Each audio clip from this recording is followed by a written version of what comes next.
Hey everyone, this is Kit Cabela with Hardlands Media. Oops. We are covering the CNN town hall. This is going to be an audio-only coverage of the town hall. We're only going to focus on the Bernie Sanders town hall aspect of it because, we want to see how CNN is going to generously treat, the front runner of this race. So there's a lot to talk about. Daniel's putting in the final touches. We had to send Paul home because we want him to recover quickly. Yeah, he's not feeling too well. Better, so Paul. Send out your best wishes to Paul DuPont. We want him to get better. Nurgle has blessed him with one of his wonderful gifts. Can you guess what that's a reference of? I have a 40K. You are correct, sir. Oh, there you go. Yeah, you are absolutely correct. I should know by now. Yes, I've heard you you should. say that I don't know how many times. I know.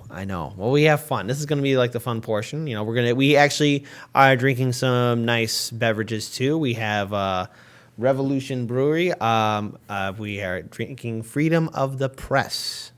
So I guess it's kind of apropos that we are. There you go. About it. So perfect. I think also let's actually start taking apart like what to expect from this town hall, especially from CNN. Now we're all used to CNN putting in quote unquote not suspicious people asking really specific questions that don't seem suspicious at all. Definitely. Right? I mean, come on, let's be real about this for a second. Let's really look at all the other previous, individuals asking, well, I'm willing to bet someone's going to ask how you going to pay for Medicare for all, how you going to pay for this child It's care going to be for the same all. questions It's gonna we be always the same have. thing. One thing is going to come up.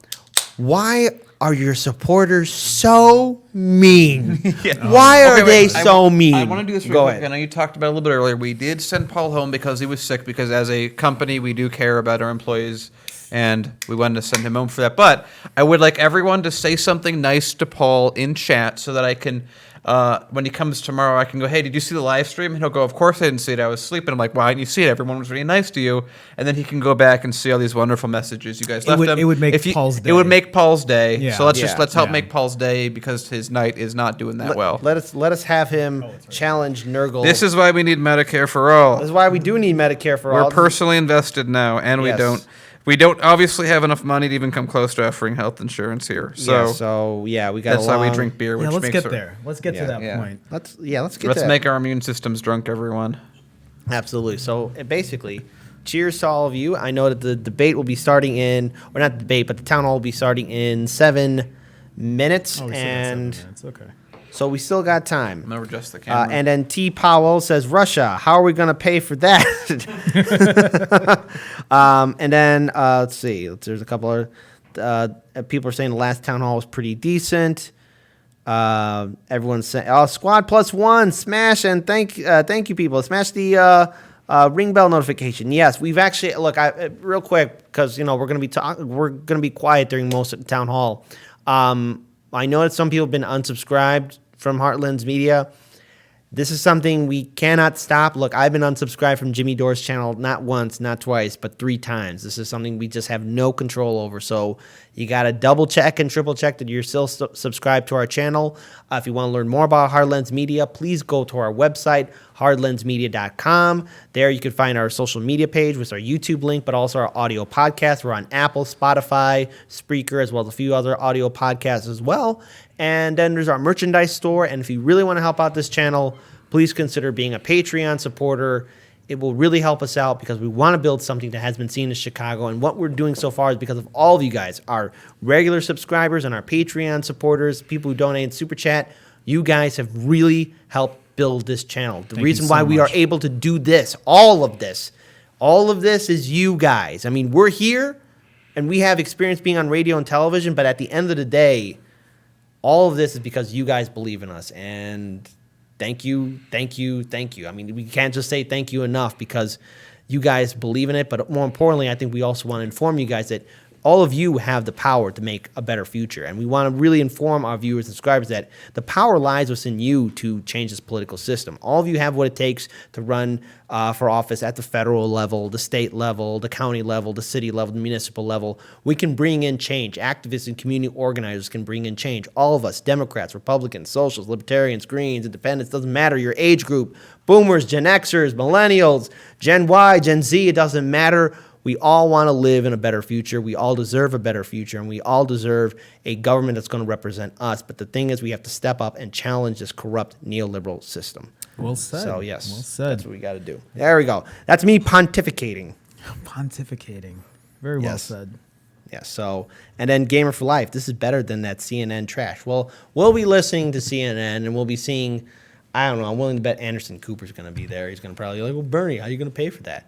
How are you going to pay for that, Bernie? How are you going to pay for that? I don't know. It's surprising how repetitive this stuff gets. Well, remember, they make the big bucks, buddy. I just feel like Hey, stop asking questions. I just feel like they're just prepping, Bernie and for his answers then, Speaking of prepping, a certain somebody is not going to be here, and that is good old Bloomberg. I'm willing to bet that he's going to be watching this town hall just so he can try and go after Bernie. You know what's so funny? He's going to use that billionaire logic. When you guys were talking about how Bloomberg was, quote, opting out, or I guess that's what he's doing, he's opting out, it reminds me of, like, during the NBA playoffs when their star player decides to take limited minutes because he has to get ready for the big game. That's what I feel like Bloomberg's doing for this. Except he's not the star player. He just has a lot of money. know. You know what it's like? It's like if the owner is like, I'll sit this game out. I'll just be in the playoffs. I'll help the team out then. Yeah. And it's like, this is not happening. Yeah, so there we go. I mean, that's the system that we have, unfortunately, and let me take that out of there. All right, fair enough. And I love this beer, but I also really a lot of that is from the name. Want to tell us a little bit about this? Okay, so hold on, let me get the name properly. The beer that we're drinking is from Revolution Brewing. It Local is a company. Local company here in Illinois. Because guess what? Great. We have good beer here. Breaking news. Heartland's Media is a little biased towards Chicago products and Illinois products. Just a little bit. I know. I was kind of both happy and slightly annoyed by the end of BoJack Horseman with all the Chicago scenes. You've seen any of that yet? No, I still need No, to. I- it's so. I haven't. I love the way they ended it. No spoilers will be don't- given. don't But what I spoil it, will 'cause I say love is Chicago when it's they brought up. overdid how many things we called Chicago style. Yeah. Like we Oh, just have really? like they're like, oh, Chicago style fries, oh, Chicago style this, and like it's All not, right, no, it's no, not no. that much. It's not that it much. has- It really Paul. isn't that much. It's like a few things. It's like Yeah. Chicago style pizza. Did you switch chairs with me? Because my chair's leaning back now. Enjoy the chair, Kit. Wow, Dan. I was like, Kit's not gonna notice. Yeah. we have this chair right here Yeah. that You Kit's have sitting to on. lock it in place. We have one. Uh-huh. We have one dysfunctional chair. We have Yeah. two dysfunctional chairs. I was just noticing, like The this one over chair- there. This chair is unusually very comfortable. Wait a minute. All right. So Yeah. the Okay, let me name of check the that. brew, the name of the beer, because we got 2 minutes before the chat starts. For the live, before the stream Town- starts. Town yeah, hall. town Town hall, hall. Yes, yeah. and this is going to be audio only. We apologize. The name of the brewery is Revolution Brewing. And the beer is called Freedom of the Press. And we're not sponsored Session by them, but Sour. we just No, wanted to share with not, you. Not sponsored. Not sponsored. Maybe someday. But guess what? Just because they want to say, we got to do our thing a certain way. No dice. We'll throw that thing like a, I don't know, throw it away. We'll just throw it away very far. Yeah, okay. Delicious and nutritious. Nutritious and delicious. Let me just, since we have 2 minutes still, Kate. Well, actually, Squad, thank you so much for saying, don't forget to tune into the Red Lettuce and Jerome show. Kate was asking what my show is. It's not really a show per se. It's more of a. Yeah, it's kind of becoming a show. It's more of a segment that gets released on Mondays. So I had 3 videos that posted this morning and also last Monday. And pretty much what it is it's just called Understanding Politics with Jerome Ortega. And, I am not as, and I keep saying this, I'm just not as well versed into politics as, the rest of the team is. If you guys don't know me, I'm really more of I've been a video editor with these guys, a photographer with these guys for the last couple of years. And now as I've been getting, doing the show with them, there are things that I still don't understand as well. And yeah, we've just been having conversations about learning. This week it was about the DNC, learning about the DNC, how to get on the debate stage, that kind of stuff. So yeah. And they're asking where you can find it. Well, it's up on the Heartlands Media YouTube channel. So just check. It's actually very recent. See, we have a whole archive of videos. We have like almost 2,000, almost 3,000 videos. Wow. Okay. Wow. Okay. I was dead wrong about that. So yeah, we have about a lot of content, and it's the most recent content that we have on our channel. So check it out. It's me and Daniel here at the studio on Sunday. It's more relaxed. I'm not wearing my Yeah, you're wearing very colorful. So just really quickly, what it's about is it was, as like Jerome said, he's we're done a lot of work together, but he's not deep into politics like we are. He has a lot more tech experience than we do. So the idea was, hey, there's a lot of people that watch our content that probably don't know all the terms we're talking about. So Jerome thinks of 3 questions based on what we cover through the week that he just, hey, can you explain how this works to us? Right, And exactly. so those are cool. So every Monday at 7, instead of the regular news clips, you're going to get kind of cool, like us actually being able to talk in depth about issues. And then on top of that, you want to just plug your own channel, Jerome? Yeah, plug your own You channel. definitely would appreciate the subs, I'm sure. So Yeah, so I actually run my own channel as well. I want my own chair back, Daniel. You guys can find me on YouTube at Jerome Ortega, or you can look for me on Instagram or on Twitter at Phone Jerome. I'm a tech channel. I review phones. I go over like what's the best camera going out, that kind of stuff. Mostly tech related phone stuff. Okay, looks like we're about to start. All right, looks like we're about to start. This is not the captain's chair. The captain's Did chair. you switch? No, I didn't. Because you know what? I'm not going to do something that petty live on the air right now. You're just gonna complain about it after the show. I'll just do it afterwards. Okay, let's get All started. right, let's get started. Oh, it's Fredo. Okay, one second. Let me do it manually. We got a little echo too. Everyone, is that going? No, hold on. What's up? Mayor Peter Buttigieg, businessman Tom Steyer. Let us know if the audio is Please good, welcome folks. to the stage the front runner for the Yeah, let Democratic us know if it's nomination too for high president, or Vermont if we're too Sanders, loud. Vermont Sanders. I'm so nervous. Vermont Senator Bernie Sanders. Oh, they acknowledge me as the front runner. Hey, Chris. How are you? Good to see you.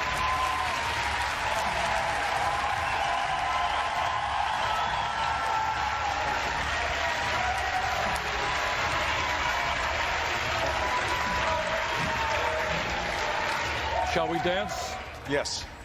So, you are the front runner. You've had the results. You clearly have energy. And now, along with it, you will have the target. A representative of the Bloomberg campaign Dan's working on said that, there's though. one person who matters on the debate stage tomorrow night, and that is Bernie Sanders. Are you ready for that pressure? Absolutely. Given the fact that I have been in TV's opposition too low too.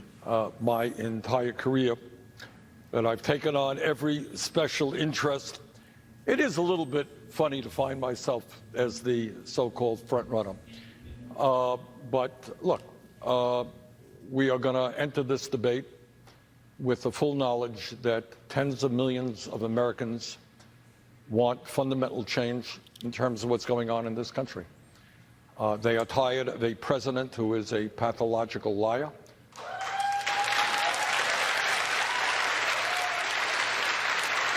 who is running a corrupt administration, who is a racist and a sexist and a homophobe and a xenophobe. And look, Chris, I think that the Democratic nominee, and I certainly hope it's me, not only has a good chance to defeat Trump, I think we have a chance to defeat him very badly, because I think,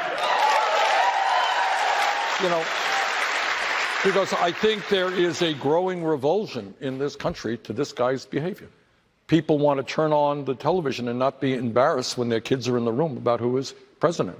We want a president who believes in democracy, believes in our Constitution, not one who is trying to undermine American democracy here and around the world. So I'm feeling good, and I think we got a good shot to win this thing. All right, so now's your chance to make the case to the voters of this state. Let's bring in A.J. Harley. He's from Goose Creek. He was friends with Tawanza Sanders. She's the youngest victim in the 2015 church shooting in Charleston, South Carolina. She was 26 years old, a recent graduate with a business, AJ's recent graduate with a business administration degree. AJ helped create something called the Tawanza Sanders Scholarship. It helps local minorities with higher education. He's currently undecided about who he's going to support in the primary, but he has a question for you tonight. AJ, thank you. Thanks for having me. So my question for you this morning is, this evening. Let me start again. About 5 years ago, we lost 9 people in the Charleston Emanuel 9 massacre. They were attending Bible study in our beautiful city. The youngest, Tywanza Sanders, was a phenomenal friend and an inspiration for me today. Since then, nationwide, there has been massacre after massacre. I want to know what your plan about gun laws, background checks, and how these issues are being addressed or resolved. How can we minimize the chances of something like this happening again? Good. Thank you, AJ. Thank you for the work you're doing. AJ is raising an issue that I hear from coast to coast. No matter what your politics may be, people are horrified and disgusted every time we turn on the TV and we hear another mass shooting. I was in El Paso just the other day, and you had 22 people massacred there, where the very sick person was actually targeting Latinos. You talk about Charleston and the murder of African Americans. Last year, it was at a synagogue in Pittsburgh where Jewish people were targeted. So to answer your question, first point, my administration will do what the American people want, not what the NRA wants. All right? What is very clear to me is there is a growing consensus in this country. I'm not going to tell you everybody agrees on every nuance, but there is a growing consensus between gun owners, non-gun owners, rural states like mine, and urban states about several things. Number one, we need universal background checks. People who have a violent past, including domestic violence, should not be owning guns. Number two, we have got to end the so-called gun show loophole, which allows people to legally purchase guns while avoiding a background check. Number three, we've got to end the so-called straw man provisions, which allows you to legally walk in, buy as many guns as you want, and then sell them to gangs and criminal elements. Number four, what we have got to do, and something that I have supported for like 30 years, is ban the sale and distribution of assault weapons in this country.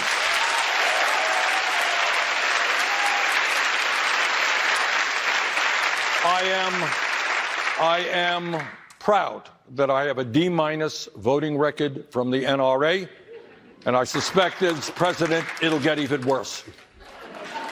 Quick follow. As you probably know, former Vice President Biden has come after you on this issue. He has called your position immoral when it comes to providing legal protection for gun manufacturers. He's also criticized for your previous no votes on the Brady bill. Well, first of all, that Brady bill was, I believe, in 1993. And in terms of the manufacturer's liability, I am now on the bill that takes away that exemption. Bottom line is, I think what we all know is AJ was saying, what we have seen too many times, these horrible, horrible shootings. And I'll tell you something else, Chris. Please. It's not only the loss of life. We have 40,000 people who die a year from gun violence. It is not only the horrible massacres. You know what it is? It is kids who go to school terrified. I was in New Hampshire before Christmas. Never forget this. And a woman says, Bernie, what should I tell my daughter when she wants me to buy her a bulletproof backpack for Christmas? How horrible is that? So we have got to do an enormous amount of work on this issue. I think the American people are coming together. As president, unlike Trump, unlike the Republican leadership, I will not allow the NRA to call the tune on this issue. All right. Let's bring in Cheryl Stockford. She's a social worker and Cheryl Stockford. She is a social worker, healthcare management from North Charleston. She's leaning toward supporting you. Cheryl, come on. Hi there. Let me be the first to welcome you to Charleston. Thank you very much. We're so glad you're here. Bernie, could you please share how you will allay the fears of those who see your political ideology as too extreme? How do you respond to Americans who believe we need to beat Trump more than we need extreme political policies? Thank you very much, Cheryl, for that question. And you're quite right. I think not only virtually all Democrats, a whole lot of independents, and some Republicans understand that it is absolutely imperative that we defeat this extremely dangerous president. So I'm happy to tell you for a start that if you look at the polling out there, polls go up and polls go down, but almost all of the polls nationally have me defeating Trump. If you look at just polls that came out a few days ago on Sunday, I think it was CBS, I am beating Trump in Michigan, beating Trump in Pennsylvania, beating Trump in Wisconsin. I think we're tied in Florida. And I think, Cheryl, that we are the strongest campaign because we have the energy and the excitement that we need to create the largest voter turnout in the history of this country, which is exactly what we need in order to defeat Trump. So what our campaign is doing, and I think doing quite well, I think you saw that in Iowa, New Hampshire, Nevada, is we are reaching out to working people, many of whom have become very disillusioned with the political process. They're hurting. And they're saying, you know what, the political establishment is not feeling my pain. They don't know what's going on in my life. We are reaching out to those people. We are reaching out big time to young people. And if we can bring young people, black and white and Latino, Native American, Asian American, young people into the political process in the numbers that I think we can, it will be extraordinary. We will defeat Trump big time. Last point that I want to make. You know, I know if you look at the media, they say Bernie's ideas are radical and they're extreme, they're out of the mainstream. Let me just tell you, I don't think that that's true. Is raising the minimum wage to $15 an hour a radical idea? Is making sure that all of our kids have the opportunity to get a higher education, regardless of their income, because we're going to make public colleges and universities tuition free, is that a radical idea? This is a scientific poll. You hearing this? Is doing what every other major country on earth does. Jane and I live 50 miles away from the Canadian border. Somehow they manage to guarantee health care for every man, woman, and child in that country at half the cost that we spend per capita. Is guaranteeing health care to all people as a human right a radical idea? Is addressing the existential threat of climate change a radical idea? All right. I rest my case. All right. The criticism, as you know, about your ideas is also about the campaigns you're competing against. Former Mayor Buttigieg will be on the stage after you tonight. He says not only are the ideas radical, but that you are inflexible and therefore can be polarizing, even analogizing that quality to Trump. Well, I mean, the difference between Pete and I have a lot of respect for Mayor Buttigieg. His ideology maybe is just shaped by the fact that he has raised a whole lot of money from, I think, 45 billionaires. And, you know, when you raise money from billionaires, you develop a certain point of view. We don't raise money from billionaires. We have raised received more individual campaign contributions from more Americans than any candidate in the history of this country. That's where we come from. But about the polarizing nature, the inflexibility that you won't work with anybody. Well, that's total nonsense. I mean, when I was in the U.S. House of Representatives, where I was for 16 years, there was a period of a number of years where I passed more roll call amendments in a bipartisan way than anybody else in the House of Representatives. That's 434 other people. I wrote a veterans bill, which was one of the most sweeping veterans bills written in recent history, working with John McCain. We just last year, for the first time, managed to utilize the War Powers Act to get the United States, get our troops out of the horrific war in Yemen. We got that passed. I work with a very conservative Republican, Mike Lee of Utah. You know Mike.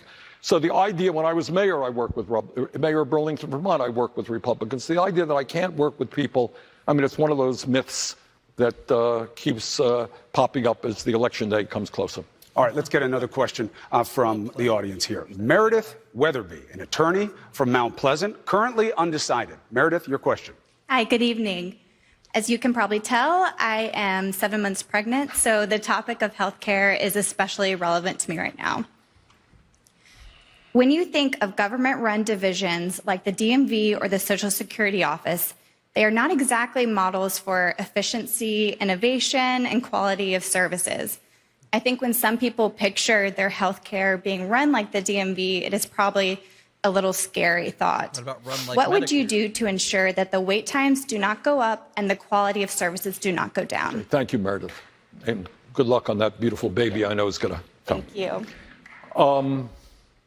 For a start, we're not talking about government-run healthcare. There are countries around the world where they do have that. That's not what we're talking about. Right now, the most popular health insurance program in the United States is Medicare.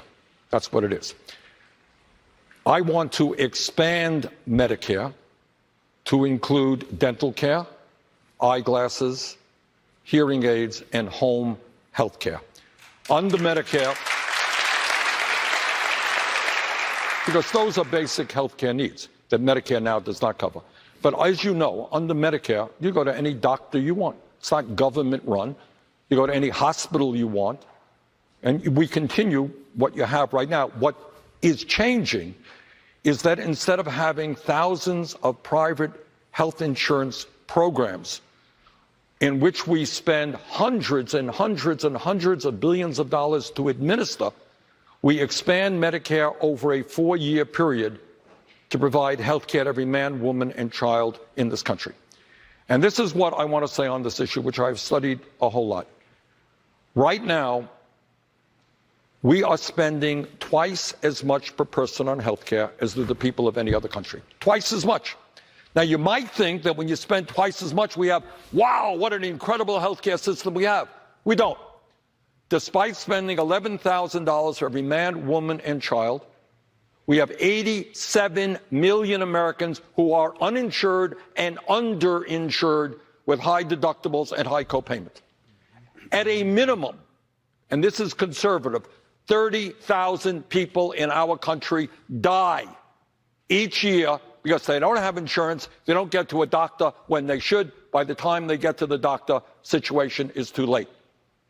In America, as everybody knows, we pay by far the highest prices in the world for prescription drugs because we have a corrupt, uncontrolled pharmaceutical industry which charges us any price they can get away with, in some cases 10 times more than the Canadians or Europeans or Mexicans pay for the same exact drug. And I want you all to hear this one, because this is an indication of how cruel this system is. In America today, 500,000 people go bankrupt because of medically related bills. What kind of system do we have when you're struggling with cancer, which should be enough to keep you occupied? When you're struggling with cancer, heart disease, Alzheimer's, your family faces financial ruin. That is a disgrace. That should not be happening in America. So all we are doing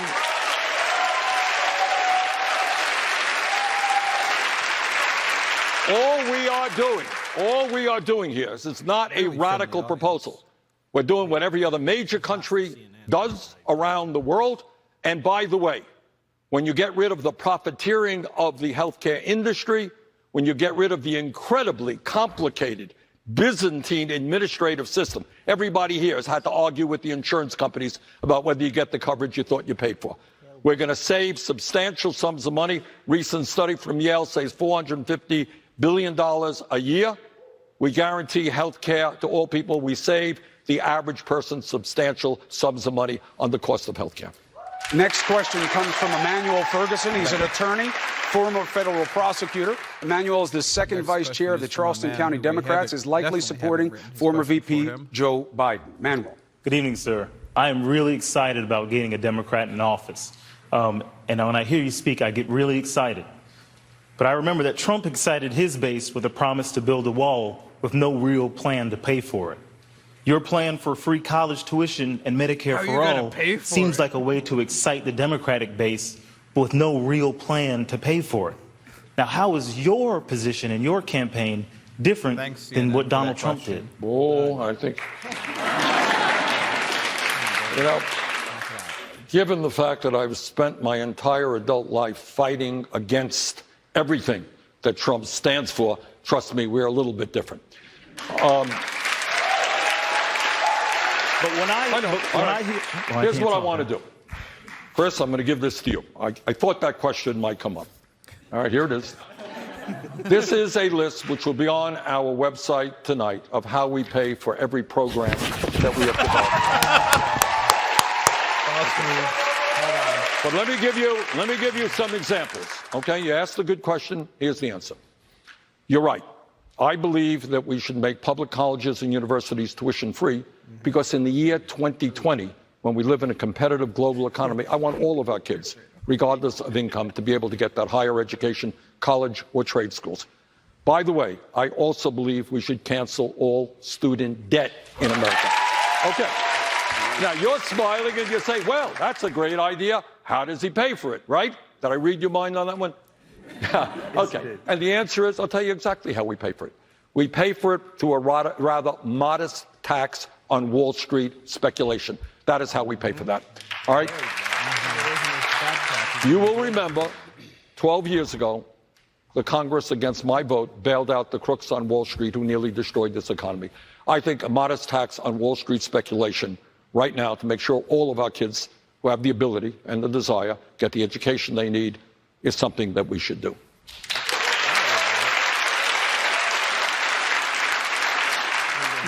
You're slick giving me this piece of paper. I know. I couldn't pay attention. The criticism is there is a lot of detail in here. You can look for it for yourselves on the website. It is not matching the price tag that some put at about $30 trillion for the Medicare for All transition. You do have lots of different ideas in here. I'm not saying you don't. But you get about halfway there. No. The question becomes, how do you get the rest of the way? Well, we get there. You know, there was a study, Chris. I don't know if you happen to see it. I don't know if anyone... $30 trillion over 10 years. A study came out from Yale University, a number of epidemiologists, a really quite good study, published in Lancet, which is, you know, a major medical journal. What they said is when you get rid of all of the administrative waste that we have now, having to administer, you believe that thousands and thousands of separate plans. You have a $5,000 deductible, you have a $10,000, you're in this, that, you're in that, you're covered with this prescription drug, you got that. It is a disaster.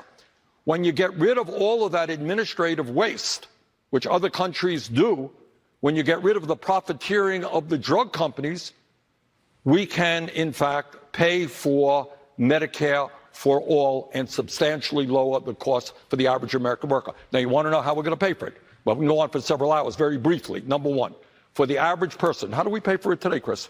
You know how we pay for it? The average family in America makes about $60,000 a year. That family is paying premiums, deductibles, out-of-pocket expenses, and co-payments. That $60,000 a year family is now paying $12,000 a year for health care. It's an outrageous sum of money, about 20% of the family's income. What we do, among other proposals in there, is to say, all right, you are that average $60,000 a year family. You're going to pay a 4% tax, exempting the first $29,000, leaving $31,000 of taxable dollars, which is about $1,200 a year. A heck of a lot better than what you're paying today. We also have a payroll tax. We have a payroll tax on employers, which will save them substantial sums of money. Because remember, under Medicare for All, no more premiums for the worker or the employer, no more out-of-pocket expenses, no more deductibles, no more out-of-pocket expenses. And because we're taking on the greed of the pharmaceutical industry, nobody in America on the Medicare for All pays more than $200 a year for prescription drugs. The point was just the math on how much number you added up in the proposal, but this is something for you guys to decide. And here's another question from the audience. I want to bring in Matthew Gripe, a recently retired U.S. Navy lieutenant commander. He is undecided. Thank you for your service. Matthew, your question. Yes, sir. Senator Sanders, how will you approach the Democratic convention if you do not have the necessary delegates to win on the first ballot, but you do have an overwhelming plurality among the candidates? Okay, wow. Thanks for the question, Matthew. That's an issue that has been discussed. Who knows what's going to happen? You know, we can't predict the future. But if I or anybody else goes into the Democratic convention with a substantial plurality, I believe that individual, me or anybody else, should be the candidate of the Democratic Party. And I'll tell you why, Matthew. I will tell you why. It will be incredibly divisive for the Democratic Party if a candidate who has won the support of people all over the country. This is a hard-fought process here. You know, we're competing in every state in this country. All of the candidates are working really hard. And if one candidate comes out on top to say to the country, you voted for that candidate, oh, but by the way, we don't think that candidate should be the nominee, I think that will be a serious, serious problem for the Democratic Party, and I think it will wreak havoc on that person's campaign. All right, let's take a break. We come back. We have a lot more questions for Senator Sanders right after this.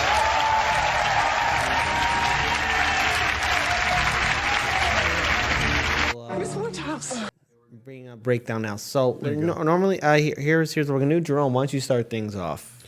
I mean, for me, at least the way I feel about it is, and I said it earlier, it's these questions have been so repetitive that Bernie has like perfected his answers. Like seriously, at this point, he should just drop the mic and walk away. Like, it's just, Well, he did with that paper. I mean, you guys couldn't see it, but he literally was like, I thought that question might come up. Yeah. Here's a breakdown on paper, Chris. Take it. Do your job as a journalist, but go on, continue. no, Jerome. I mean, and exactly. I mean, that's how I feel. Is like he's prepared to have these answers that he's already. Answers that he's had, but has just found a great way to just get everything out in a short, succinct way. Go ahead. Right. So $2 super chat. Owen Johnson, thank you. Hardlands sounds out Heartlands intentional. No, that's not intentional at all. It's just Hardlands Media. HARDLENS MEDIA. Hardlands Media. It's somewhere in here. Yeah, somewhere in there. It's not intentional. We promise. Okay, and I want to read your other thank you because you also gave us a $2 super chat earlier that we didn't get to. I want to get to it now. Oh. Are you HLM fans of Chicago's own Univore? Elaborate, please. So I'm just going to give my thoughts on this. I think the last question was very interesting because I haven't heard that one before. It was done by said by a former Navy SEAL commander who said to Bernie, how are you going to handle the convention in Milwaukee, which we will be there to cover? How will you handle that convention? Should it be contested when you probably have enough delegates but not enough going past the first round? That's called how you elect Trump. Yeah. And the thing is, Bernie was like, look, we got to support the candidate which gets the most popular vote, and if they don't, it's the most divisive. And real quick, too, just a short reminder, Bernie Sanders was the only candidate in the last debate to say that the candidate who gets the most delegates should be acknowledged as a nominee. The other 5 did not acknowledge it. And then we got a super chat, Mr. Masuzala. Thanks for covering this. Thank you for the 20. Thank you. Much. Again, Appreciate the super that. chats really help us out with the channel. Thank you so much to our subscribers. Thank We're you happy to so cover much it to for our you. Patreon supporters. We're happy to deal with this so that you guys don't have to watch CNN. And I think now we got our GIF in the in the corner. Paul's area. not here. Paul's usually the master recovering, of live streams, and I'm like the squire of live streams. So I just figured out how to put Bernie's picture up. So when he comes back from break, we can have a nice picture of Bernie. And then also a real special shout out to Squad Plus One, who's moderating the chat. Thank you so much for stepping up. We got 1,000 people watching this live stream. So I also another thing too. The very fact that Bernie Sanders is prepared for this town hall, it says a lot. And I guarantee you this, Bloomberg is going to do whatever he can to take notes and try and bring down Bernie Sanders for tomorrow's debate that we will cover. I mean, this is something that we're going to have to see. Bernie Sanders is going to have to be more aggressive for tomorrow's debate than on this town hall. He's going to have to. What Bernie? I feel like Bernie Sanders is like a debater's Krav Maga. Like he may not be the best attacker, but if you throw an attack at him, he can like deflect it and fling it right back at you really well. Yeah, he's been holding himself pretty good against Fredo and doing pretty well against a lot of these questions about, how are you going to pay for Medicare for all? 500,000 Americans go bankrupt every year because of unpaid medical bills. Daniel did a story on how this one Kentucky family is going to jail. Hold on. They're going to jail for not any kind of murder or scam or corruption. No, they're going to jail because they can't pay their medical bills. Oh, wow. First class A criminals right there. Master, good thing they're behind bars. But guess what? This is happening to countless other Americans. I'm going to take this one. Go ahead. Bailey, $2. Thank you so much. Thank you. Will Bernie win South Carolina? Well, we're about to go back. Yeah. My answer is 65%. Yeah, we'll talk more about that later. Hold on. We're going to start the town hall very soon. It's going to be audio only. Undecided. Peter. Good evening, Senator Sanders. In the past month, news has come out that both elements of the Republican Party and Russian interests are supporting your bid for the Democratic nomination. How do you respond to those that say that a successful nomination from you would be a victory for Republicans and Russia, while a defeat for Fuck the you, Democratic Party. boy. Well, Listen. don't quite see it that way. I think if there is a candidate who loves Mr. Putin, who sees him as his best friend, that is the President of the United States, not me. I happen to believe that Putin is a dangerous autocrat. Unlike President Trump, I think he meddled very heavily in the 2016 election. And if by any chance Mr. Putin is watching this show, Mr. Putin, you ain't going to meddle in American elections when I'm President of the United States.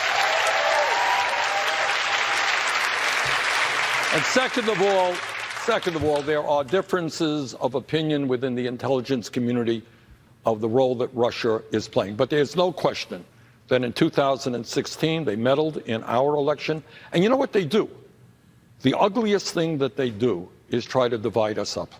And they're very smart at it. They are really smart at it. They know those points that can bring people apart. And obviously in this country, my job, if elected president, is to bring us together, not continue this divisiveness. A quick follow on that in terms of decency. You suggested that some of the harassment from the so-called Bernie bros on Twitter might be Russian interference. Yes. Is that what the U.S. intel folks told you? No, that's what was classified. I don't want to get into it, but it wasn't that. But here's what it was, Chris. Do your job better. Look, we have millions of followers, and I'm not going to tell you that we don't have some jerks out there. But I do want to say to those folks, we do not want your support. If you think that what our campaign is about is making ugly attacks on other candidates, we don't want you. You're not part of us. And I want to say also, because I see one of our main surrogates, Nina Turner, here, and you can talk to her later on, Senator Turner, about the ugly and racist attacks that have come into our campaign. My wife is here. All right? So if anyone thinks it's just our campaign, you're deadly mistaken. Now, in terms of why I believe it is possible the Russians are playing a role, we had a disagreement with the Culinary Workers Union in Nevada. They're a great union. We disagreed on healthcare issues. There were some really ugly attacks against the leadership. I have perhaps the strongest lifetime pro-union voting record of any member of the Congress. Does anyone really think who's a supporter of mine that they would make ugly attacks against really excellent trade union leaders? It just seemed to me kind of fishy. That was my suspicion. So it's fishy, so you were assuming it might be Russia. Might be. I didn't say it was definitive. And if it isn't, it's just people who are saying things you don't like, you tell them you don't want their support. You got it. Got it. Look, there's too much ugliness, too much division. 99.9% of our supporters are fantastic people. Go to the rallies that we have. These are people who are standing up for justice. They're standing up for racial justice, economic justice, environmental justice. They are great people. I'll tell you, I get inspired. You know, we just came from a rally the other day in Austin. We had 13,000 people out, just beautiful people. But if we have people who are ugly and attack in a vicious way, we don't want your support. That's it. All right, let's get another question. Sean McCambridge, web designer and developer from North Charleston. He supported you in the past, this time undecided. Sean. Hey, Bernie. So it seems like Democrats get kind of outfoxed by the Republicans year after year in terms of marketing and message and campaign.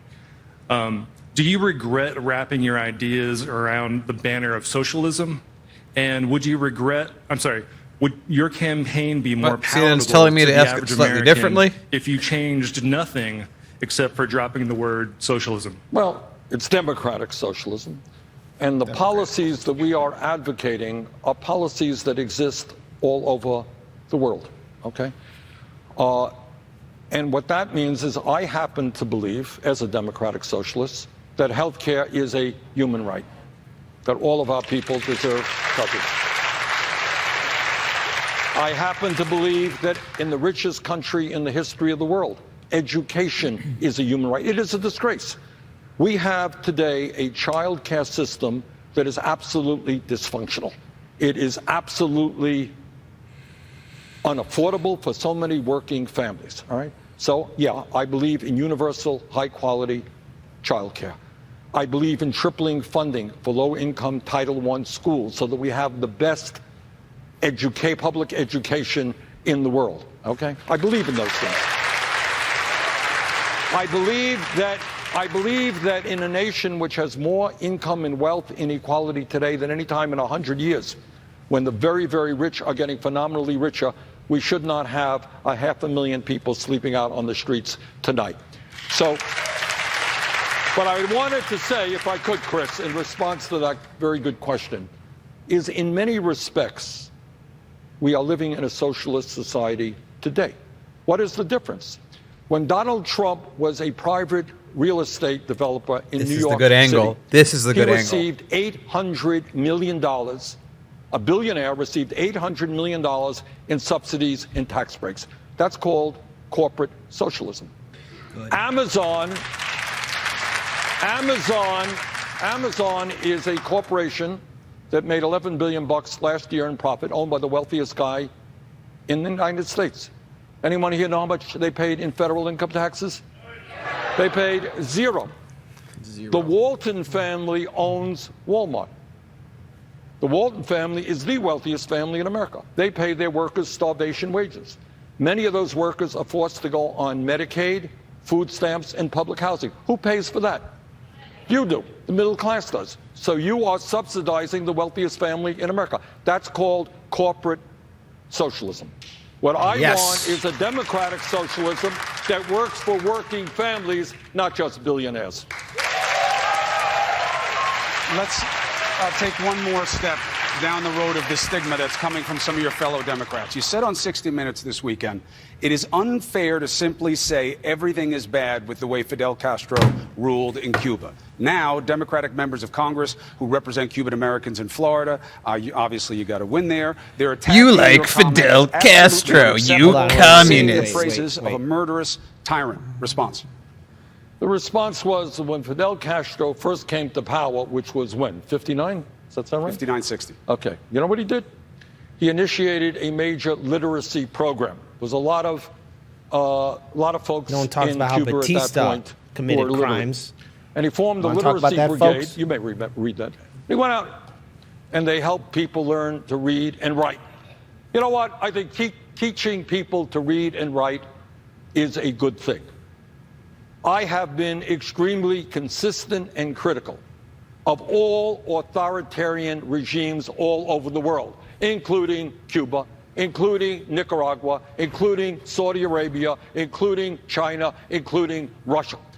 I happen to believe in democracy, not authoritarianism. But, you know, you can't say China is another example, all right? China is an authoritarian country, becoming more and more authoritarian. But can anyone deny, I mean, the facts are clear, that they have taken more people out of extreme poverty than any country in history. Do I get criticized because I say that? That's the truth. So that is the fact. End of discussion. So to the Democrats, hey, talk about Batista, Fredo. You don't say good things about Fidel Castro. He destroyed freedoms in that country. He picked winners and losers and killed them and put them in prison forever. You don't give him a pat on the back for anything. You don't give. It's not a question. Truth is truth. All right. There we go. Now, if you want to disagree with me, if somebody wants to say that, and by the way, all of those Congress people that you mentioned just so happen to be supporting other candidates, just accidentally, no doubt, coincidentally. But, you know, the truth is the truth. And that's what happened in the first years of the Castro regime. All right, another question. Adam Dombey, history professor at the College of Charleston, recently published a book about white supremacy and the Confederacy. He previously supported Julian Castro, now undecided. Professor. Thank you.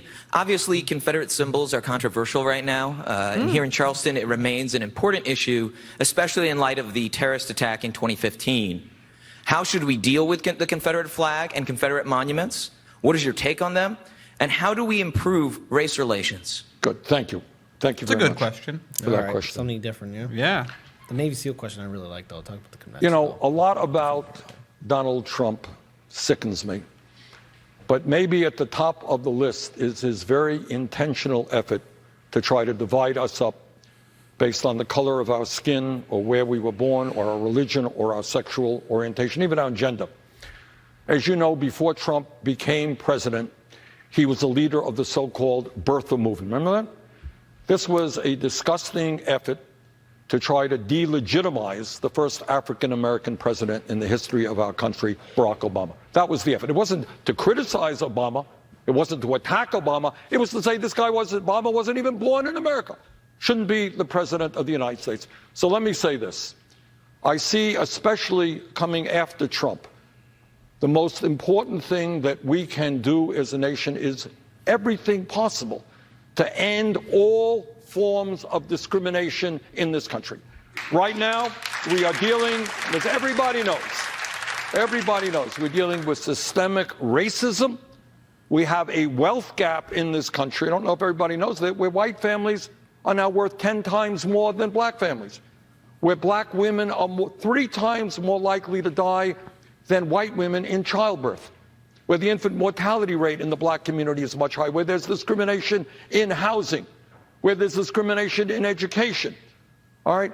And clearly one of the main goals and one of the main priorities of a Sanders administration is to do everything humanly possible to end racism in America, to end sexism in America, to end homophobia in America, and we're seeing a rise in religious bigotry as well.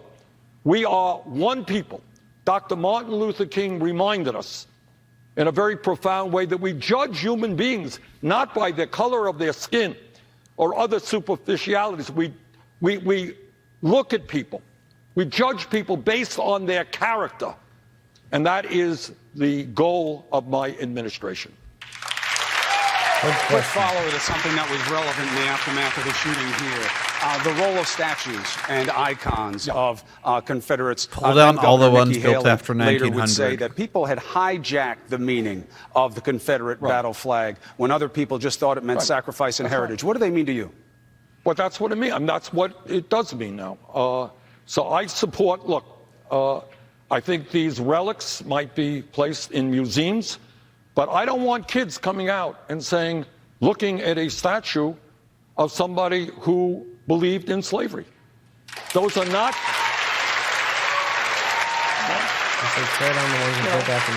You know, I understand history, and you can't wipe out history, and I don't want to wipe out history. You know, and those places should be placed in historical locations.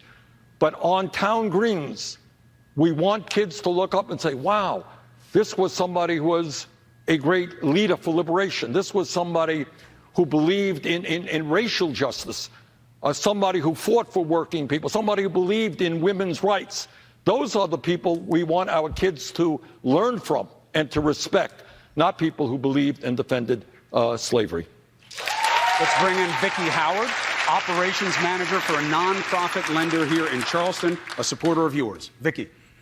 Good evening, Senator Sanders. Given your recent health scare, do you plan on announcing your choice of running mate soon, as this may alleviate some of the fears about your ability to hold office, and also to announce any of those duties that this may fall to? All right. As you know, I had a heart attack. Bottom line is I'm feeling fine.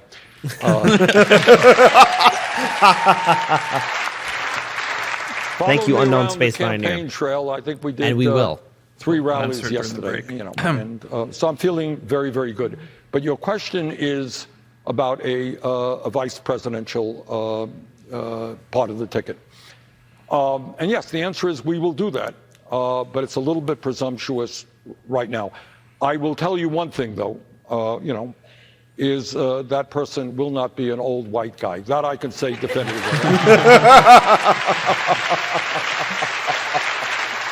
Oh, Joe Biden. I do want to say this in all seriousness. I could have had a job again. Our cabinet and our administration will very intentionally look like America. So when you turn on, I think it's important that all of our people see themselves reflected in the administration of the President of the United States, and we will absolutely do that. All right, let's take a quick break. We have more with Senator Bernie Sanders right after this. read those super chats, and then we can give a short announcement. Like first, Bernie Sanders is dominating this CNN town First, I hall. want to thank the healthcare industry and the anti-Medicare for All crowd for paying for this program. CNN thanks you endearingly. Yep. Okay, so for super chats that we missed, I believe it starts with Fluffy Bunny. Thank you for the $1.99. I'm gonna flip this. I can't flip the camera over to me because I don't have the. Actually, I might be able to do it from here. 1 second. There it is. Okay. Thank you, Fluffy Bunny, for the $1.99. Thanks, Hardlands Media. Much appreciated. No, thank you. And I'm not putting up the camera, but now I am. Then we have for $1.99, Lady Hawk. Thank you for the $1.99. Thank you. Past Tulsi securing America's Election Act. We've been talking about that for last year. It's a shame that everyone that says they care about, I don't know, freedom and democracy and fair elections scoffed at that bill. That's a really good bill. I like the idea. Let's go back to paper ballots that can be counted in public. And then, Kit, you want to read from Unknown Space Pioneer? Unknown Space Pioneer, buddy, thank you for the $20 super chat. Yep, Get yourself thank you something so nice at the candy store, and we will. Maybe, Jerome, we could get a chocolate stout beer. There we go. There you go, yeah. That's not the candy store. Thank you so much. Yeah, thank you so much for that. I mean, honestly, that is so helpful to us, especially for our channel. Thank you to our subscribers. Thank you to our Patreon supporters. Thank you to the super chat. So, real quick, let's break this If you're new down. here, I'm going to interrupt Kit to tell you a very important message. I apologize, Kit. Everyone, if you thought that I interrupted Kit too harshly, please subscribe to our channel. We do cool stuff, and I got to say, at this point, if you're new, we have basically called this election a year ahead of time. So if you want to be with the channel that is getting it right, and I'm only going to say this once because I do not like gloating, check out Hardlands Media if you just want to have these fun, cool opinions and a daily news show that just tries to be human. We're working class people doing a show, making a channel. That's exactly what we Yeah, are. you could say it better than me. You have the coat on. You look like a working class guy right now with that sport jacket. Hey, man. Hey, I got to look professional and good at the same time. So the whole deal is that we are building this channel up, something that has been seen in the city of Chicago.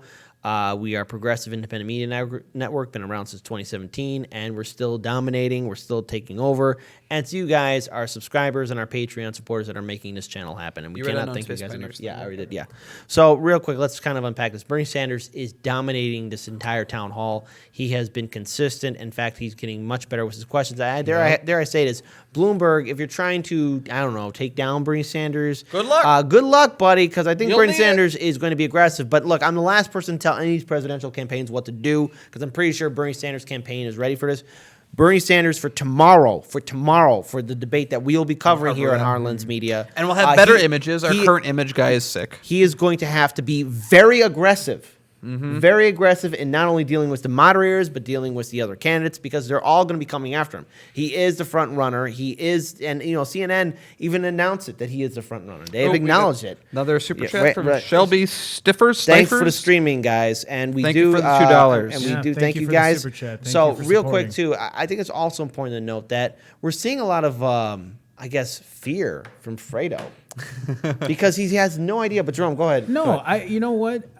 I appreciate all these questions. I know we kind of like roll our eyes and we're just like, oh God, not again. But bring it. Yeah, I mean, bring at this it. point, Bernie's just like, okay, whatever. I've answered this 1,000 times. What's 1,001? Shout out to Lulu H, $10 super chat. Keep up the great work. Thank you. Thank you so so much. much We've for been your around support. since 2017, and Help us yeah. grow. We're going to take over the Midwest. Wouldn't it be nice if television news just went away and YouTube communities and networks such as ours reported real news? Also, real shout out to go ahead, and also real Okay, shout that out one. to Kate and Squad Plus wait, One one more. that are moderating the chat, and also $5 Vegan Fever. Thank you so guys. much. Great work. Thank you so much. It's gonna be the final portion of the town hall. Let's hurry up. Campaign released an ad criticizing you for reportedly considering a primary challenge against President Barack Obama in 2012. Their quote, "When it comes to building on Obama's legacy, Bernie Sanders cannot be trusted." Did you consider that? No. And I like Joe. Joe is a friend of mine. I've known him for many years. But you know what happens in campaigns? At the end of the season, it's called silly season. And people say things they should not say. In 2012, I was very busy running for re-election to the United States Senate from the state of Vermont. That's what I was focusing on. In fact, I ended up campaigning for Obama, and I'm a strong supporter of all that Barack Obama has accomplished. Give you full benefit of response. The Atlantic had the reporting. They published an initial report that said then Senate Majority Leader Harry Reid had to talk you out of it. No, not true at all. And I call up Harry, and he will deny that. There's another one that involves Senator Leahy. He will deny it as well. Just wasn't true. I did not give any consideration. You know, I'm the senator from a small state, and I did not give any consideration to running for president of the United States until 2015. And that was, I was looking around, and I thought that the working families of this country needed a progressive voice. And the truth is, as you will recall, Chris, there was a lot of discussion about Elizabeth Warren running for president. And I waited. And Senator Warren said, no, she's not going to run. I did run. But the idea of running in 2012, absolutely untrue. I think one of the first times you ever yelled at me was when I asked you in an interview on New Day, if you believe in this so strongly, why don't you run for president? That's when you yelled at me. There you go. All right. Another question. Dylan Harris, a student at the College of Charleston who was supporting Andrew Yang, now undecided. Dylan. Senator Sanders, why does your current climate change proposal involve phasing out nuclear energy when it currently accounts for 20% of all U.S. energy and 50% of our carbon-free energy? Okay. All right. And the answer is that right now, we do not know how to get rid of the nuclear waste that is out there, waste that is going to be around for a very, very, very long time. As you know, the Congress thought about Yucca Mountain in Nevada. I don't believe that that is going to happen. So right now, all over the country, including my own state of Vermont, we have nuclear waste alongside a plant that has since been shut down right by the Connecticut River. Not a good place for it. And all over this country, you have nuclear waste which is stored in places that are not particularly safe. So I don't know how we can build more nuclear plants when we don't know how to get rid of the waste that we have. Second of all, in terms of the construction of new nuclear plants, you may or may not know that they are far, far, far more expensive than investing in wind, solar, and other sustainable energies. All right, our next question is from Izzy Smith. Is that right? Is that who we have up? No, we're going to go to, let's look around. Who do we want? Somebody's got to want a question. We got all kinds of people lined up. Who do you want, Senator? You want to go right? You want to go left? Done. Beverly Bolliard, it's good to have you. A former middle school teacher turned law student at Charleston School of Law, a supporter of yours. Beverly, thank you for being patient. What's your question? Thank you. Senator Sanders, this May I will be graduating from law school with over $250,000 in student loan debt, the majority from my undergraduate education. What is your plan to help students like me with student loan debt, and how do you plan to pay for it? Thank you, Beverly. She knows the answer. Our campaign is asking the American people to think outside of the box. What Beverly just described is insane. That's what it is. What crime did she commit? She wanted to get an education. This is the wealthiest country on earth. People should not have to go $250,000 in debt to get an education. All right?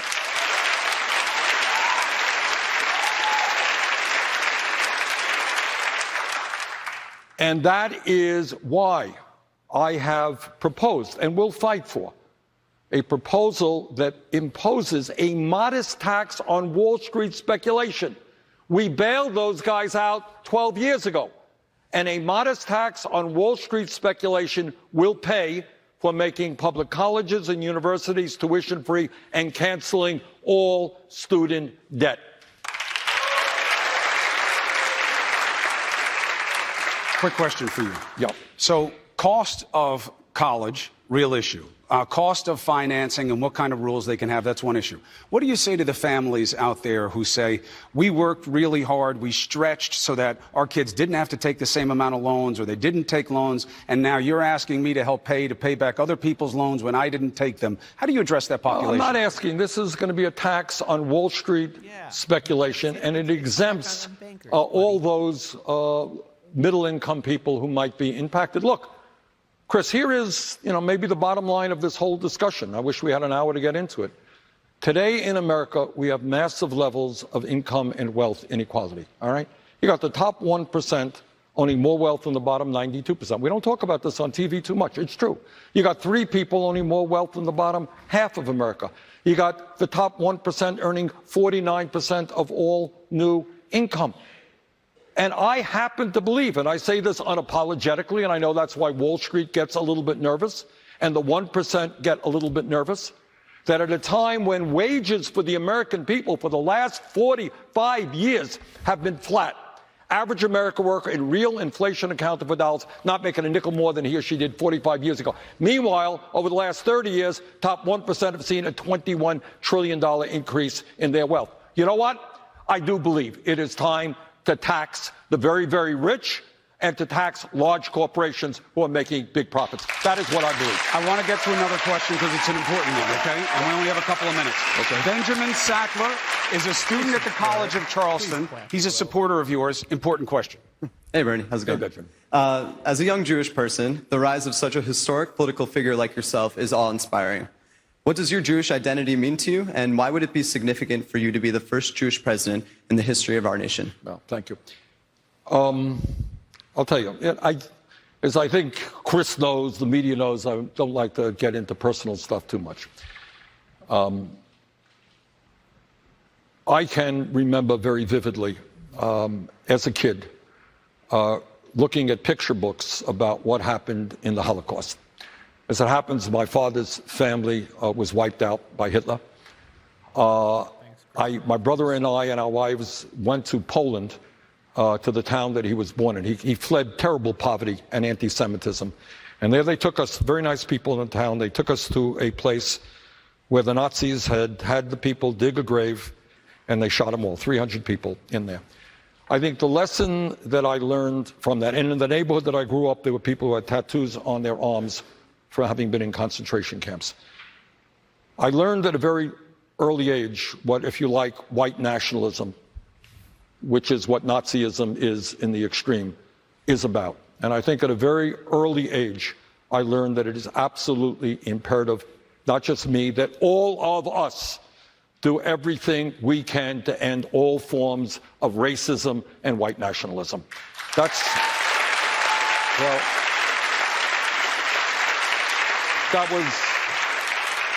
is, I think, what my experience says, how it has impacted me. Senator Sanders, thank you very much. A thanks for Senator Sanders from Vermont. Coming up next, former Mayor Pete Buttigieg will join Don Lemon. I'll be back with businessman Tom Steyer. Please stay with CNN. Chats. Bernie Sanders dominated this town hall, but real quick, we're going to switch it over to Daniel. Take it away, Daniel. What's the super chats? Okay, let me just get set up over here, and it's harder to do without the board. And there we are. Oh, hey, I want to thank everyone. We always want to read the super chats. Thank you guys so much. It's always a pleasure to do these live streams with so many people. I'm glad we can, provide this for you guys and have fun doing it. Now we're going to have a lot of fun talking about it. But first, the people that make this all happen. Where do we start at? Vegan Fever, I think, was the last guy. So I'm going to start with Mad Wolf. Thank you so much for the $5. Good job. Thank you. Good job to you, Mad Wolf. It's always wonderful to see you in chat, as we do all the time. And then Owen Johnson with a Z. Thank you for the $2. Will you be in Milwaukee for the convention? Yes, we will. And we're going to have a lot of fun there. And our hope is that we get there into celebratory mood because Sanders has secured 50+1. And that's what I am optimistically hoping for, but we will see. And then Chris in Dallas, I want to say I'm gonna join. Blue shirt is hot with 2 T's. I think he's talking about me. I hope that I am pleasing you enough. It looks like I've done enough to get $2. So I guess I'm a very cheap date at that point. Thank you. And Mitch Osborne, I actually can't read because of how YouTube works. Kit, can you read that one for me? Yes, it's a $20 super chat. Mitch Osborne, fellow Chicagoan. All right. Watching y'all from near Millennium Park. Thanks for all you guys are doing. Would love to meet y'all at some point if you do meet and greets. Well, actually, we have done a few open houses here at the studio. We did 2. We actually did a meet and greet at Pequod's Pizza. You're a Chicagoan, you should know where that's at. And if you don't, we basically do one every 3 months. And then also we have done. We are thinking about doing a few more later on. We'll let you guys know how that all turns out. But thank you for subscribing, and thank you for the super chat. Thank you really so helps much. us out. Again, all the super chats really helps out our channel. Everyone else who's a subscriber, thank you all so much for subscribing to our channel. And huge shout out to our Patreon supporters. But now let's get Can down I say with one our thing analysis. really Yeah, quick? go ahead. Oh, well, we have another one. You want to read this one in a second? Yeah, but sure. I want to say this first. If you haven't subscribed, I'm going to say something. A lot of people in this day and age, Bernie don't wants to take away my choice. Hold on, $2. Bernie wants to take away my choice of student debt. Oh, isn't he a jerk? What an asshole, isn't he? Okay, so I want to talk real quick. A lot of things in America cost money. Going to college costs money. Paying your internet bill costs money.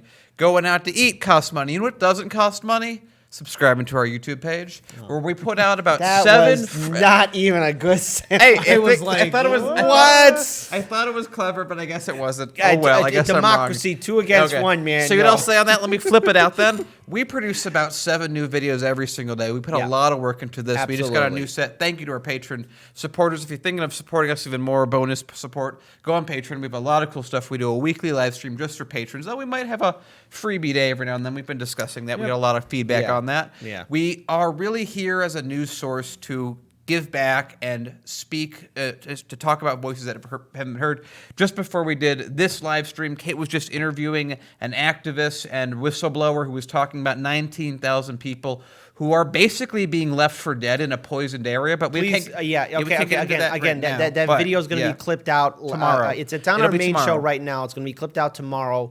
You guys check it out because that's to deal with environmental racism and pollution. But now let's deal with the real story that's happening right now. Senator Bernie Sanders dominating You're, this you're entire cutting off. You town. don't want him to do any more trying to get people to sub? Don't worry, they're going to subscribe. Yeah, just Look, let's don't worry. move on. That's See, gonna this happen. is the Move kind of on. quality Let's that move I'll be on. like, Move hey, on. but that's what I said. This is a good And quality of hard buns. let me do that. Wait, because wait. I'm Let actually me, a I good would person. say.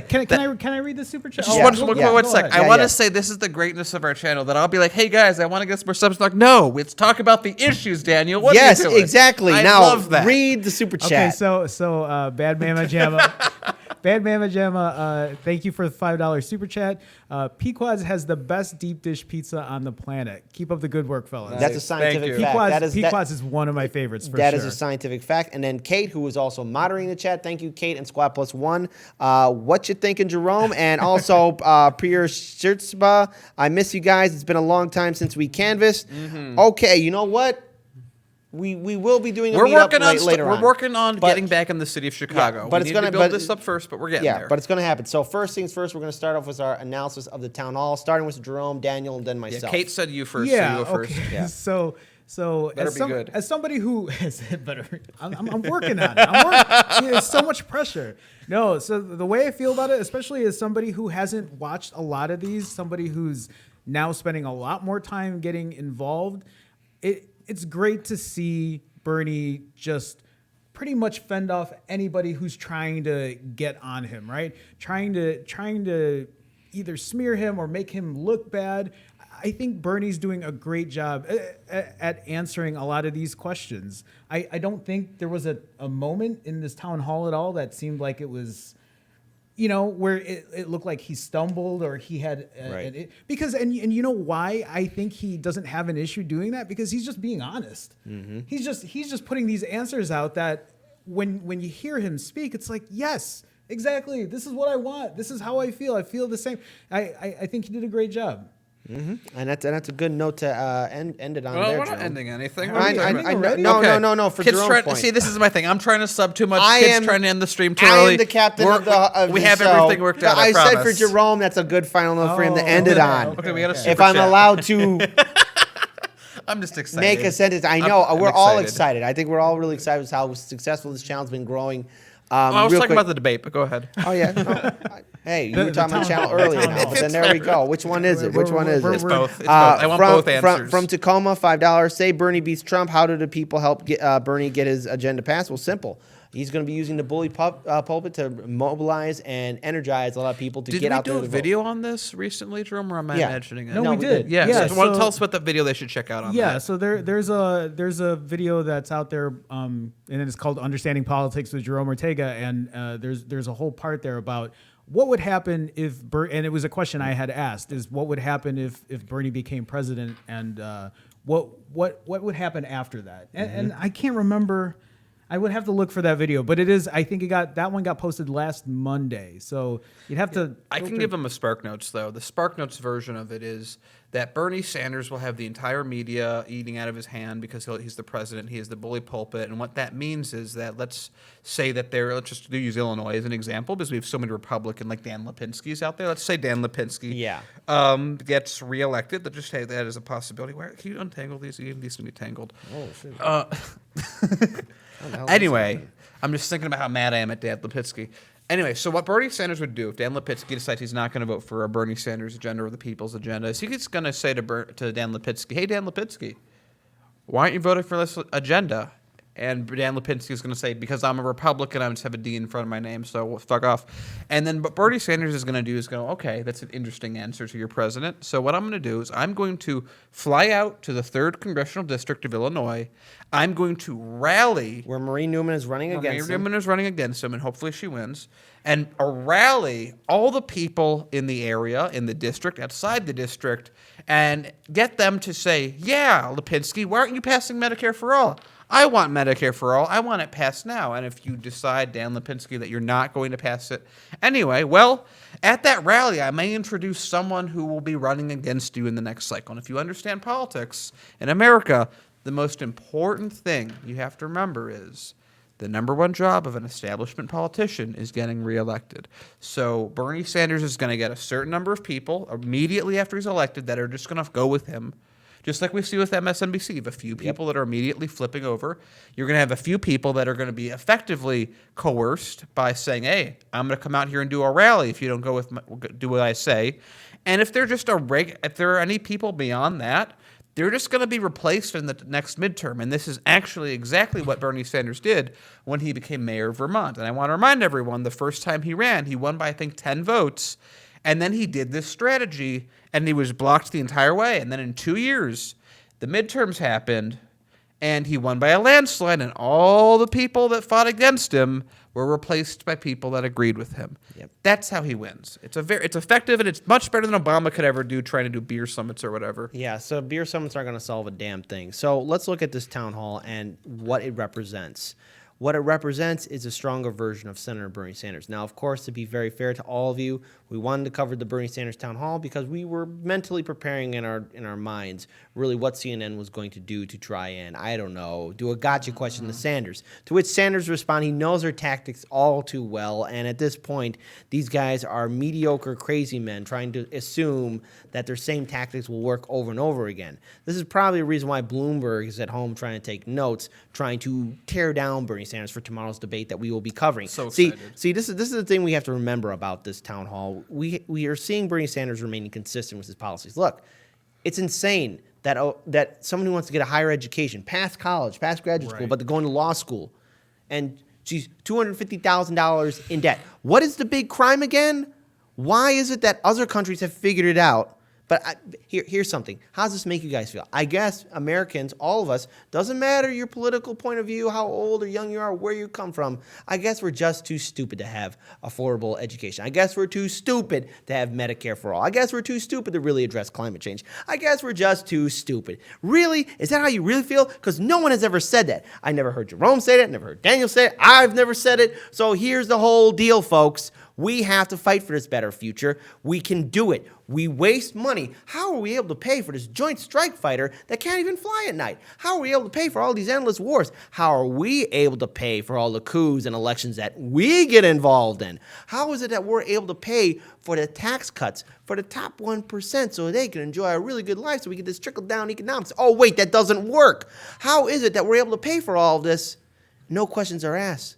But when we talk about taking care of our people, we talk about taking care of our citizens, all of us. Oh, that's a bridge too far. We can't go there. Whoa, wait a minute. Put the brakes on. You know, I love coming to the studio. You know, me and Daniel and Jerome and the whole team, we're really excited just how fast this channel's been growing. We're really excited about Bernie Sanders' campaign. And I love coming to this studio. I love driving through this city coming here. But you know what? There's a downer, a price. And it reminds me every single day that one bad day, anything can happen because I'm seeing more and more tents underneath the viaducts, in abandoned areas. I'm seeing more tent towns, more people being homeless in this major metropolitan city, a city that I love. I love Chicago. I love my home. This is my home. I love it. Does it have problems? Absolutely, I agree. Everywhere, newsflash, has problems. But God damn it, no one deserves to be freezing out there.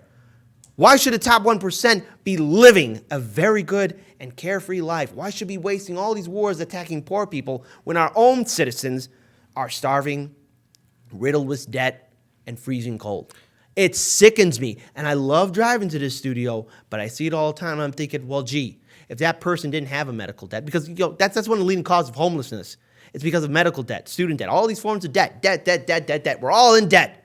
Wow, we can't take care of our people? Says a lot about a country. I guess maybe at the end of the day, maybe we're not so great after all. But I guess we've never been that way in the first place if we're treating our people like crap. And it's becoming a problem. Look, I hate saying this, but the stock market, how messed up it is, it could lead to not a recession, but to a real depression. And then we are all left holding the bag, and more people are going to get hurt. And I don't want to see that. I do not want to see anybody getting hurt. But this is a real reality. If we just sit on our hands and assume just to follow with the propaganda that, oh, our votes don't matter. No, your votes matter. The DNC is a paper tiger. You saw CNN crack. Bernie Sanders just gave an open hand slap to corporate media and all their constant attacks towards them. But you know what? Here's another thing, too. Bernie Sanders will motivate. Let's say in a hypothetical scenario, right now, Bernie Sanders wins the nomination, goes into the general election. He's not going to be around forever. You have to step up. I'm so sorry to tell this to you. It's up to you to step up. Don't be that person who says that they wish they could have helped. Anyway, canvass, volunteer, or even run for office. Do something. Hell, we are interviewing activists and community organizers and candidates on our show all the time, because I believe that those are better people than me that are fighting for a better future. I want to give them a voice so they can do something. And Bernie Sanders, at tonight's debate, final word, he is the front runner. No debate, no conversation about it. And yeah, he's going to be attacked during that debate for tomorrow, and we're going to be covering it. He's going to have to be aggressive. I hate telling the Sanders campaign what to do because they're not going to listen to me, so it's fine. It's absolutely fine. But fight and be aggressive because the whole world's watching, and this is the guy that could take on Trump. And dare I say, with Trump's recent tweets, I think even he's excited to debate Bernie Sanders. And wouldn't that be an awesome showdown? Two opposite different. I mean, this is talking about classic television showdown. No, that two would different. Be amazing. Yeah. I look forward to it. Yeah. I totally look forward to it. That would draw in millions of people to watch. Are you telling me whether you're a Republican supporter, Libertarian, Green, Socialist, whether you're a Pete Buttigieg or Klobuchar or Biden, you wouldn't want to see that showdown between Biden and Trump and Bernie Sanders? You know what would be funny? That'd be an epic showdown. Sports bars would be packed. Oh, yeah. I bet yes. Even sports bars would be packed to watch that. Yeah. Oh, man. Everyone wants Bernie versus Trump. That's not even sports bars. Football clubs in Yes. Europe would be packed There you for go. that. Everybody, I don't care. Listen, I know. Here, I'm going to use my super delegate vote on this one. And it's times infinity plus one. I know I'm right on this one. A Bernie Sanders, Donald Trump showdown will be epic television. Legendary. You will never see anything like that for the rest of your life. Yeah, that's right. So, we have yeah. a few super chats. Oh, go ahead. People are There you very, go. very kind. Okay, Nancy cool. Powers, did we do that one earlier? I don't think we did. We all deserve to be excited right now. Yes, we do. Yes. This is we live in exciting times. We have been under the yoke of the neoliberal powers since the very, very late 70s. Before I was even born, before anyone was here was really born. And right now, we have the ability, the power, the opportunity to witness, to be like, imagine the people when FDR came to power, when he was being elected before his first term, how they felt when they were on his side, how excited they were for the change that he was offering. Imagine being that era. Oh, wait, we're here now. Yeah. And, when I was in New York to visit my family, I was on the FDR estate, and I learned a lot about FDR and the Roosevelts and what his election meant, what his presidency meant. And no, he's not a perfect individual, but his presidency, it just says a lot about his ability to lead the policies and programs that he was implementing and his ability to organize working class people. He got elected not once, not twice, but 4 times in a row. He was successful. He they died told on him his so. 4th term. Technically, if he lived 16 years as president, and because the people respected and trusted in his leadership and statesmanship, not political craft or anything like that. This man was a statesman, and Bernie Sanders has that exact same aura. He can pull it off. The only thing is right now is for you guys, Know the rules and regulations of your state's primary. Know the laws. Know your rights as a voter. Get people out there to vote. Take a day off from work. Take the risk. Take the gamble. Fight for that better future because you're not doing it for yourself. You're doing it for the next generation. And I got another super chat from Owen Johnson. Thank you again for the super. You've given us a few today. Thank you so much. Thank you for the 2. Everyone should realize anyone can become homeless. This is so importantly true. We covered a story earlier last week about I think it was Oklahoma. People are literally being arrested for having medical debt. So literally, when Kit says you can have one bad day, that's a legitimate thing. Maybe the one bad day is you get fired from your job and you have a specialty field you're in and you can't get an equivalent anywhere else and your skill set is super specific. Maybe you're an arts major and you're a history teacher or something and you get fired for whatever reason or laid off, especially if you're laid off. Sure. Well, okay, maybe unemployment lasts for some time, but maybe you can't find a position to take you back in, or maybe your expenses are that of someone who makes $60,000 a year and you can only find $40,000 a year and you can't liquidate your stuff. And then you go in default and then you lose your home and then maybe your family has to move away, or maybe another angle again going to Oklahoma, maybe you just get cancer and you don't have medical insurance when you get it, so you spend every penny you have getting treatment and then you go hundreds of thousands, millions of dollars into debt for cancer and you can never pay it off and they've garnished your wages, so any dollar you make immediately gets taken by whatever a private place is trying to recollect on you. So now you can't buy rent, you can't do anything, your credit score is terrible, you can't really go out with anyone because they will share that exact same fate with you. Maybe you're lucky, maybe that doesn't happen. Or maybe you have a mental illness and you can't get some very basic cheap medication because you can't go to a doctor because you don't have insurance and you can't see a psychiatrist regularly to maintain that, and maybe you can't afford $50 a prescription because you're out of work for the exact same reason. So you are homeless, or in a lot of cases, because 40% of homeless people actually work, you just aren't making enough to, especially in LA, this is an issue, but also in Chicago, also in New York, you just aren't making enough to pay $1,000 a month in rent. Jeez. Here's the thing. I mean, come on, you're working, but you don't have a place to live. I mean, it's madness, but yet we are the richest country in the world. We're the superpower. We are the empire of the planet, right? I mean, we can't take care of our people. So we got another super chat as well. So from Tacoma, thank you for the $2. Well said. I'm not sure what well said was well said, but thank you. Well put. Thank you for the support. No, I was just going to say, if you can't see that, if you cannot see that wealth inequality, I mean, it's right in your face. I mean, I guess unless, you have money and you live in a bubble. Or you're just, and you have blinders on. I mean, that's how I feel about it. Look, here's the thing. The establishment are all friends with each other, and they don't want Bernie Sanders to win. And the thing is, here's the thing about the positive of Bernie Sanders' presidency is that it could lead to more voter turnout for the midterm election cycle that follows after the presidential election cycle, because more progressives, independents, and third-party people can actually step up and run for office. There will be a crack in the system, and we got to keep punching. Just because Bernie Sanders won in Iowa, Nevada, and New Hampshire, look, I don't want to take away those victories. Yeah, celebrate. But you got to act like you're 20 points behind the game. I believe in a bigger army diplomacy. South Carolina will have to be a major voter turnout. That's the only way Bernie Sanders is going to win. But we're going to end this live stream. Wait, I got a couple more things. So I want to give you, I'm not going to say who is not a super chat, but I do want to read this. I'm going to give you my best Wolf Blitzer from the 40s. Oh, boy. FDR was so horrible, he got kicked into office 4 times. Oh.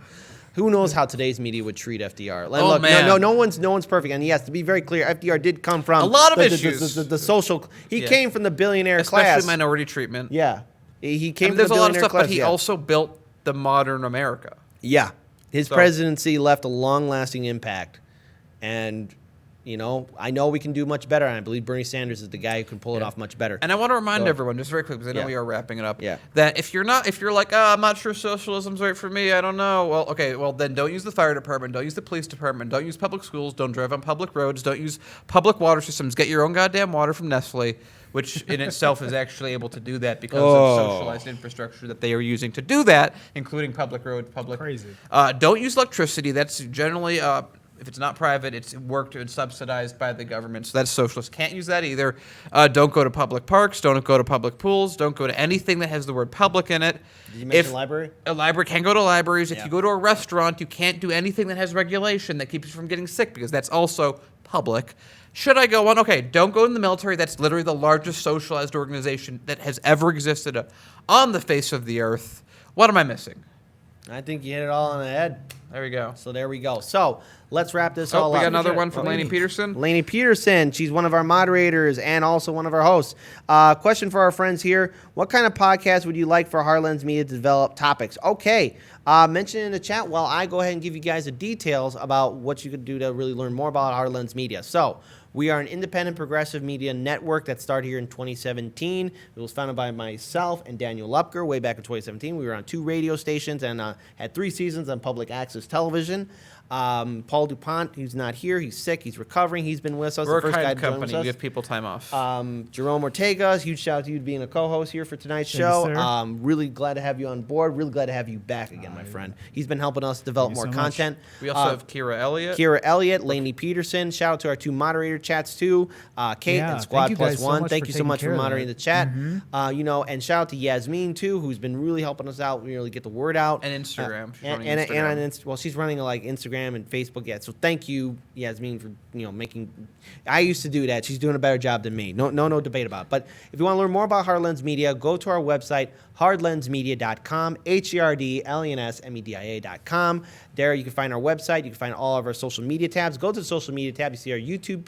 You can go to our YouTube page. Please like, comment, share, and subscribe. We also have audio podcasts. We're on Apple, Spreaker, Spotify. Check those out. And we also have a merchandise store. But if you really want to help out our channel and you're a subscriber, please consider being a Patreon supporter because your support will help us get better gear, All in the video description. equipment. Yeah, it's all in the description box below.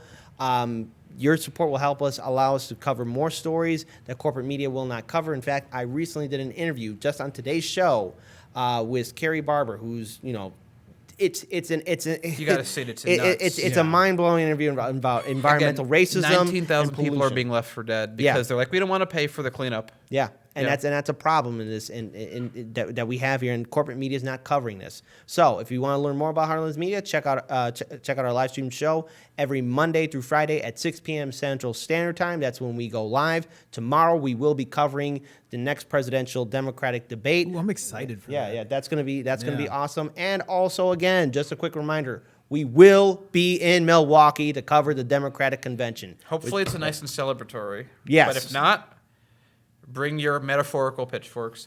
Let's make it happen. So, shout out to Daniel Lupker, Jerome Ortega. I'm Kit Cabello. Peace to you guys, and let us all do what we can to build a better future.